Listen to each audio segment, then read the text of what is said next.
Hi guys, welcome to Educating Shani. I'm Shani and I have an eating disorder. Hi Shani. Hi. So today I want to talk about OCD. I particularly want to why is that word so hard to say? Like in all my videos I always stumble over it.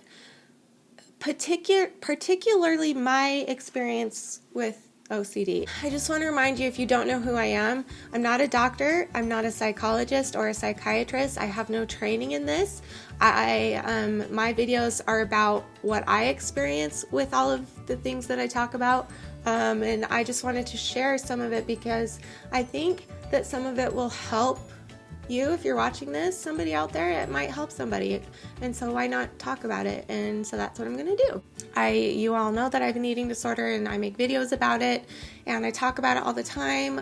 If you have missed any of those videos, go check them out, subscribe to me, and go see what I'm all about, see what my mission is, to help other people not go down the same road that I went down, and to especially help young kids not fall into what I fell into. So anyway, but today I just wanted to talk about OCD, and for a lot of people with eating disorders, OCD goes hand in hand. But I just wanted to start with some things that didn't have anything to do with my eating disorder that I just had some really bad OCD troubles with. I still have very few things that I'm OCD about, but I'm almost completely over it. It's not nearly as bad as it used to be even just a year ago. And I'm going to tell you why, and maybe that will help you. So there are so many types of OCDs. You hear people joke about it all the time, that they're OCD about something. You hear about severe cases of OCD where people have to like switch on and off the light switch a certain number of times before they feel safe in their home, or they have to have certain doors closed or else they feel in danger, or else they have to like do little rituals where they will get obsessed about one number and have to do a ritual with that number. So they'll have to like write their name 4 times and go and shut the door, open and shut the door 4 times, go switch the light switch 4 times. Like there's all types of different OCDs, and some of them can get so debilitating to the point that people don't even want to leave their room because they're so scared of germs or whatever else their OCD brain is telling them will happen if they interact with those things that they are trying to avoid. So it can get really bad. My OCD was pretty bad.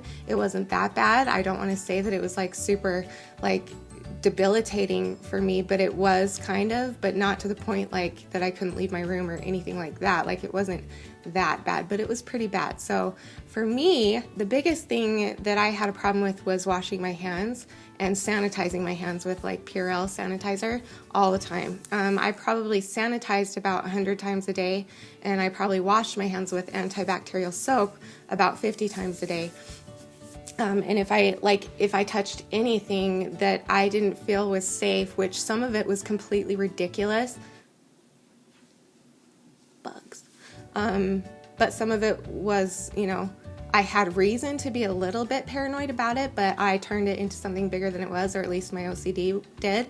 So like for instance, besides the whole washing the hands things, I also, if I was going to eat something in bed, like a banana or like a bag of beef jerky, I had to sanitize the outside of the banana with Purell, and I had to sanitize the beef jerky bag before I let those be in my bed with me where I wanted to eat them. And same thing with if I felt I was in any safe space, not just my bedroom, but any safe space in the house, I had to do that same thing. I sanitized everything, and it got ridiculous. And when I got my bird, it got even worse because I didn't think about it. I don't know why I didn't think about it. So we bought me a bird, and I love her so much, and she's like my best friend now. But I know that's weird, but I don't have any kids, so she's my baby for now, and that's okay. Okay, so what was I saying? Oh, so when we got her before I even learned about birds, and we brought her home, and then I started reading about how to take care of them, and reading about all the diseases that they carry and that they could be carrying, or how unsanitary their poop was and stuff, and it wasn't like terrible. I mean, a lot of people have parakeets. That's a very, it's not like super terrible, but in my mind, I blew it up like, oh my gosh, I'm going to get the bird flu from her. I'm going to get cancer from her. I'm going to get, like, I seriously got so paranoid. So whenever I held her, I had to sanitize right away. And if she got on my shoulder, I had to change my shirt, and then I had to go and spray my shirt with sanitizing spray that I made out of bleach and a mixture of other stuff, which was terrible for a lot of my shirts. And if she even touched my hair at all, I would take Purell and literally sanitize my hair with it, which killed it. I mean, my hair's already pretty dead, but it killed it even more. So it was really bad, the whole sanitizing thing. So that was one of the things for me. The other biggest one that I had that I've gotten completely over, which is incredible, is my fear of mice and spiders. Spiders especially scared the crap out of me. All the time growing up, even before I developed an OCD about it. But probably about when I got married and moved into my own house away from my parents, and like I had my own space to take care of, I think that's when it kicked in that it became debilitating to me if I saw a spider. Like, it's not just like a normal, oh my gosh, there's a spider, ew, get it, Danny, ew, that's gross.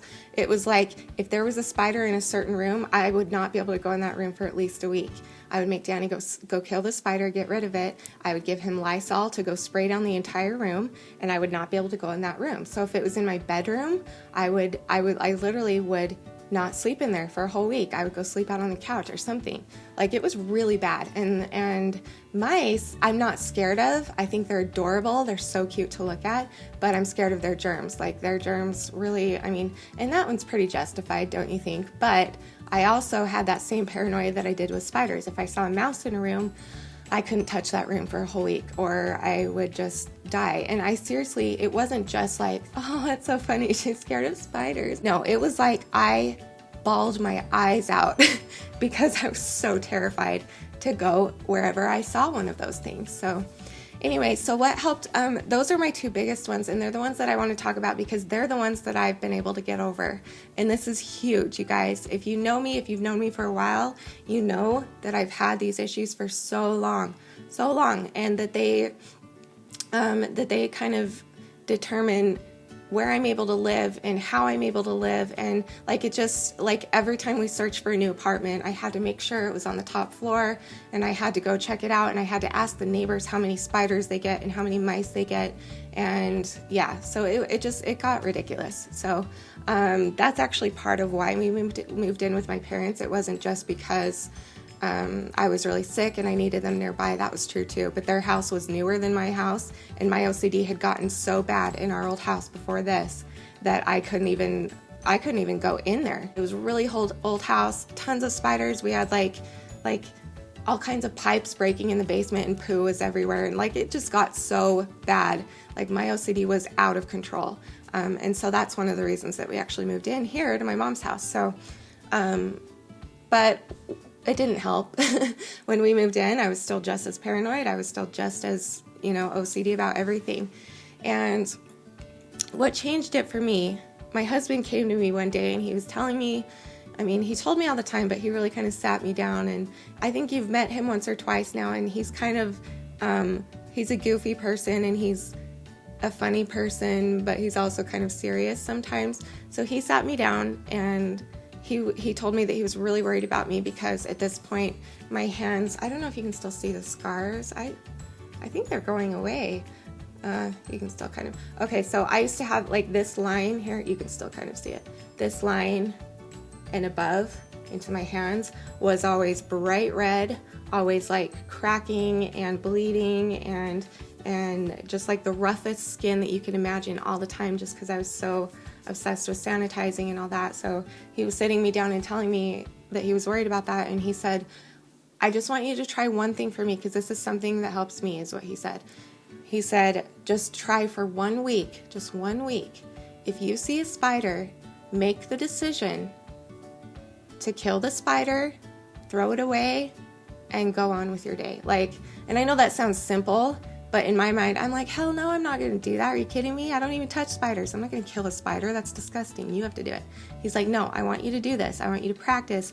But the important part is making the decision first. And I've talked about this with my husband before, that he is so good at that. Once he makes a decision, he sticks with it. He decided that I was the one for him. He decided to marry me, and he decided to be loyal to me, and he's been nothing but that. He treats me like a queen, even if I'm being to him. Like, he's amazing to me because he made the decision on the type of husband that he wanted to be, and he stuck with it.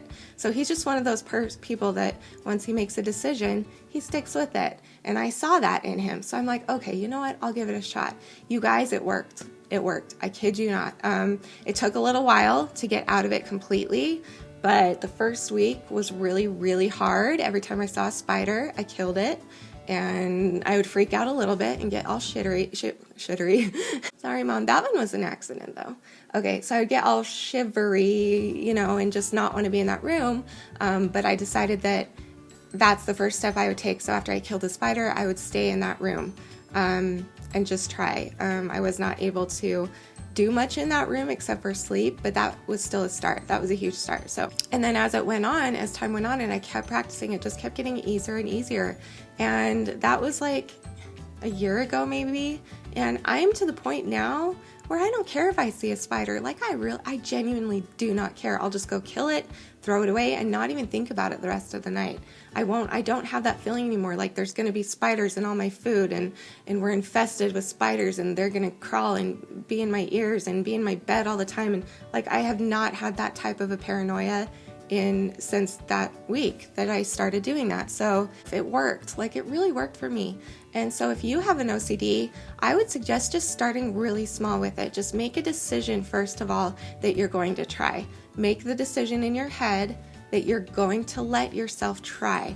So if you're paranoid about washing your hands too much or something, maybe make the decision in your mind you're only going to do it like a half as much as usual for like a week, and then the next week do half of that for another week, and so on until you get down to where it's a normal amount of washing your hands. And then if it's the other OCD, like the extreme OCDs, again, I can't say because I don't have experience with mine was extreme, but I'm talking about the people who just get so paranoid about having to have everything numbered a certain way and doing the light switch numbered, all that stuff I was talking about in the beginning. But I would suggest, I'm just saying that for me, making the decision and then trying small steps at a time. If you have OCD, if you have an eating disorder, if you have anything else you're trying to fight, just be patient with yourself, make the decision to try. Like, I know it's hard. I can't say that I know exactly what you go through. I would never claim to know that for anybody because we all have our own struggles, but I'm just telling you what worked for me, and maybe it's something that you could try that might help you. So thank you for watching today. I hope that this helps somebody out there. I know it helped me actually to reflect on where I was a year ago and to where I am now. Like, that's amazing. Like, don't give up. I won't give up if you don't give up. There is help. There is a way. We can access our brains to help ourselves. We just have to make the decision to do so. And that's where it gets really, really hard. Because these diseases, all of these mental diseases tell us that we're not capable of that. And it's hard to even try because we're constantly told by all of these mental problems that we suck and that we'll never get better.